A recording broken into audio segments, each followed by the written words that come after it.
好了，有趣、有料、有价值。大家好，我是阿言。现在咱们看一下这个台风情况啊，现在是8月10号晚上11点半啊。咱们看一下现在这个台风，看了，现在已经是逐渐逼近咱们这个中国南方，现在已经逐步加强，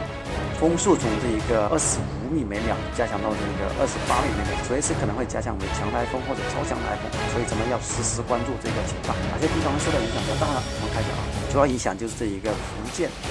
台湾还有广东，广东的话就是个东北部，包括潮汕地区，然后这个福建的话就是东海，就是靠近台湾海峡这里啊，是东部沿海，还有这个南部沿海，福建厦门直击这一个厦门，所以咱们厦门周边的一些一定要做好防范。另外的话，咱们看这个洋流啊，对这边的影响特别大所以咱们明天早上一定要做好防范，包括今天晚上一定要把这个窗户关好，还有一些车要停到高的地方另外的话就是咱们这一个。